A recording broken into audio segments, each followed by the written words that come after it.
Vídeo de hoje do canal do Nicola para contar todos os detalhes do acordo de Yuri Alberto e Corinthians, quanto ele vai ganhar, como é que vai funcionar o contrato de empréstimo, tem taxa de vitrine, opção de compra, você vai saber tudo daqui a pouquinho.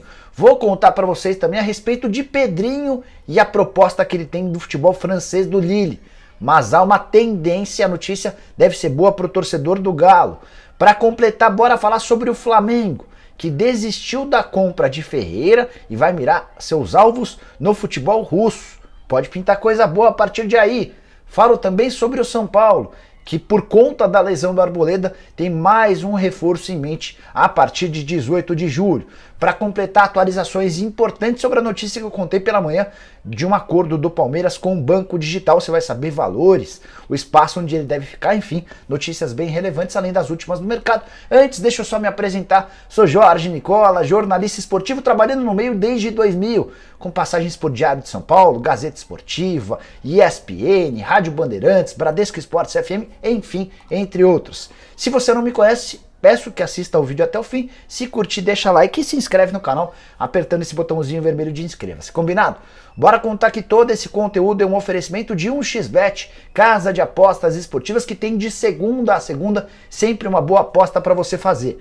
Nessa sexta tem Campeonato Brasileiro com Internacional e Curitiba, a vitória do Inter em casa paga R$ 1,74. No sábado, mais partidas do Campeonato Brasileiro da Série A. Atlético Paranaense e Red Bull Bragantino, vitória em casa do Atlético pagando R$ 2,56. Gostei dessa cotação. Dá para apostar também na vitória do Corinthians contra o Santos pagando R$ 2,08. Vitória do Flamengo contra o América paga R$ 1,47 e a vitória do Atlético Mineiro contra o Fortaleza paga R$ 1,60.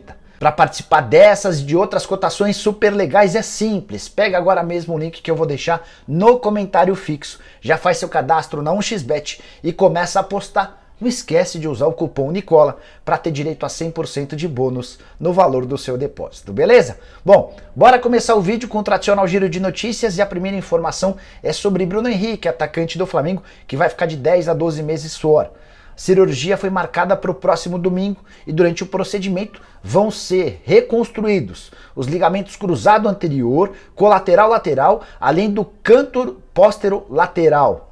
3 ligamentos foram atingidos, por isso o tempo de recuperação que pode chegar até 1 ano. Bora falar também sobre Cantilho, meio-campista do Corinthians que arrebentou no jogo contra o Santos. Nessa sexta-feira surgiu a notícia de que a Conmebol o puniu. Ele está impedido de enfrentar o Boca Juniors na próxima semana na Neoquímica Arena, partida de ida das oitavas de final da Libertadores. Por outro lado, se o Cantilho é baixa, o Villa, atacante do Boca Juniors, estará em campo. Olha que coisa maluca. Ele vinha sendo acusado de assédio sexual, abuso sexual, pior ainda. E o julgamento estava marcado para hoje, sexta-feira. Só que o Boca Juniors, bem a seu estilo, conseguiu o adiamento desse julgamento para o dia 30. Dessa maneira ele tem inclusive permissão para viajar ao Brasil. O Villa está garantido no confronto da próxima semana, jogo super importante entre Corinthians e Boca Juniors. Seguindo com o giro de notícias, contar que a Fiorentina fez uma proposta de 15 milhões de euros mais bônus pelo lateral direito Dodô, que pertence ao Shakhtar Donetsk, mas já ouvi de uma pessoa ligada ao Shakhtar que não vai haver acordo por menos do que 20 milhões de euros. O Shakhtar entende que o Dodô hoje é um dos atletas mais valiosos do seu elenco. Para fechar o giro de notícias, contar que o Benfica abriu conversas com o staff de Renier, ex-jogador do Flamengo, que esteve emprestado na última temporada ao Borussia Dortmund. Ele não ficou no Dortmund, voltou de empréstimo para o Real Madrid, que não vai utilizá-lo. Até por isso o Benfica pode ser uma alternativa bem interessante para todos os lados. Conversei outro dia com o pessoal do escritório do Juliano Bertolucci, que representa o Renier, e está completamente descartada a possibilidade de um meio atacante virar reforço do futebol brasileiro. Bora falar agora sobre o Corinthians e a história do Yuri Alberto. Pequenos detalhes burocráticos separam o anúncio. Vou até ser mais específico. O que o Corinthians espera para poder anunciar Yuri Alberto como reforço é a documentação vinda da Rússia. É a liberação oficial de que o Zenit concorda com o empréstimo. Entre as partes já está tudo ok, o Yuri já sabe quanto vai ganhar, já concordou e defendeu o Corinthians por uma temporada, o Zenit também assinou de forma positiva. Agora faltam as burocracias, o envio da documentação que deve chegar entre hoje e amanhã, entre sexta e sábado. Importante contar detalhes sobre esse acordo. O Corinthians não vai pagar absolutamente nenhum centavo pelo empréstimo de uma temporada. O Yuri Alberto fica no Corinthians até junho do ano que vem. Por não pagar nada, o Corinthians também não vai ter taxa de vitrine caso surja uma proposta do exterior. Como é que funciona essa taxa de vitrine? Você contrata o jogador por empréstimo. Se um outro clube tenta comprar esse atleta e você não consegue cobrir a oferta, você fica com um pequeno percentual da negociação.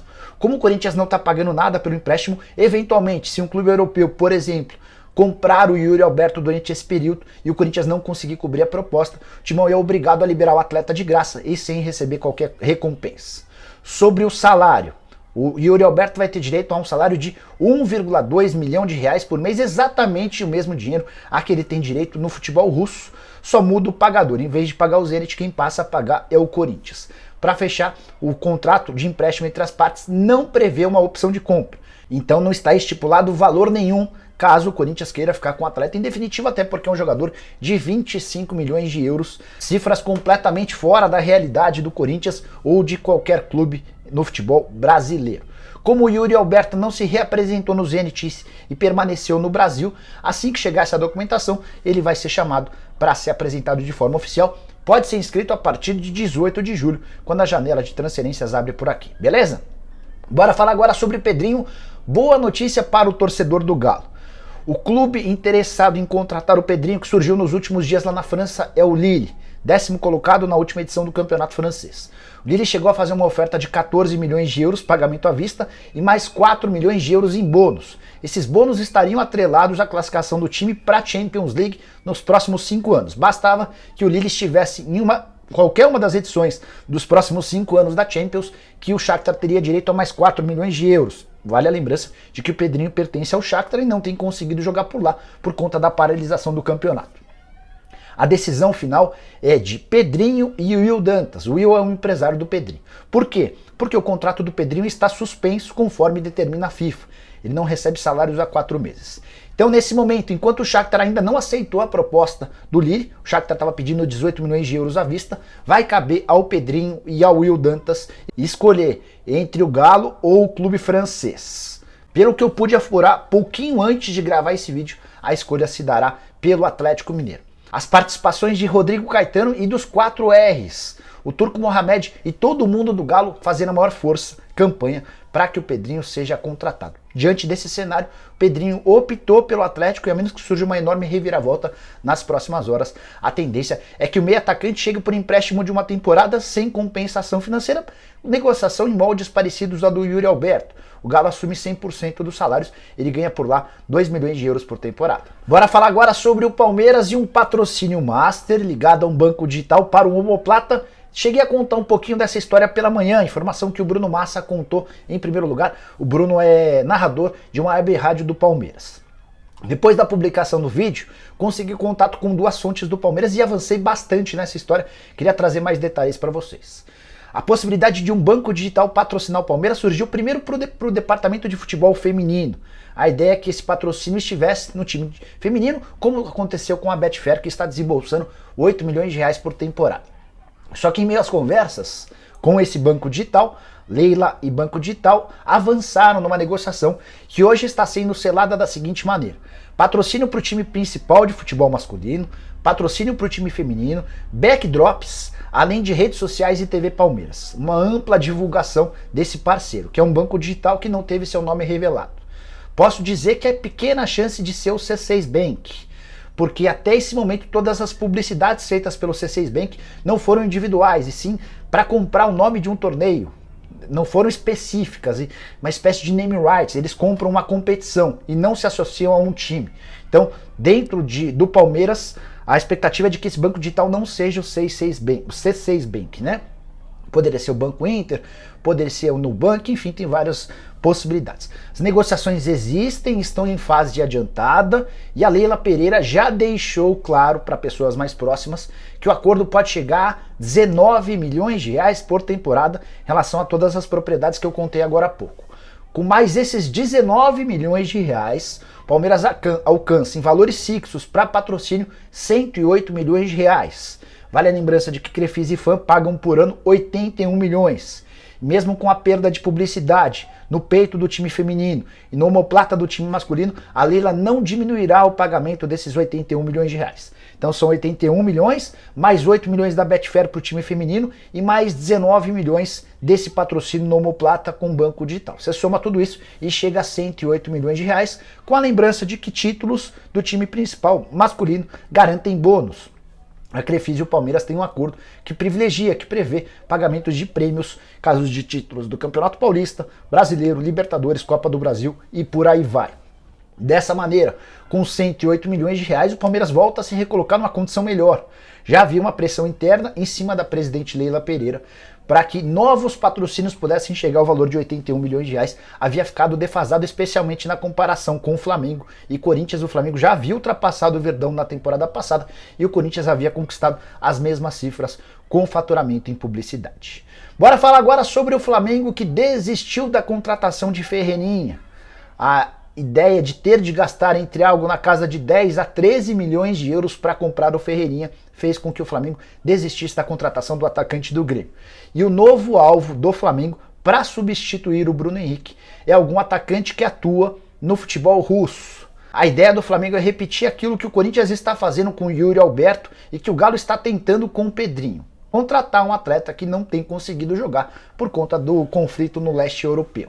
Alguns nomes bem interessantes no futebol russo, só para citar dois, Malcom e Claudinho, ambos atletas do Fernando Garcia, da Elenco Esportes, que pertencem ao Zenit.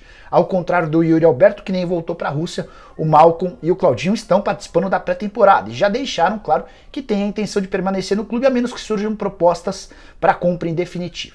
O Flamengo vai pelo menos tentar entender a condição. Será que eles aceitariam e o Zenit toparia emprestá-los? A impressão que eu tenho é de que essa dupla só sai em caso de proposta em definitivo, mas como o Flamengo não já tem, vai tentar alguma coisa diferente. Se não der certo com esses dois atletas, vai continuar pesquisando no leste europeu em busca de jogadores que possam chegar por empréstimo de uma temporada com opção de compra, beleza? Bora fechar o vídeo para falar sobre o São Paulo com a confirmação de uma notícia triste.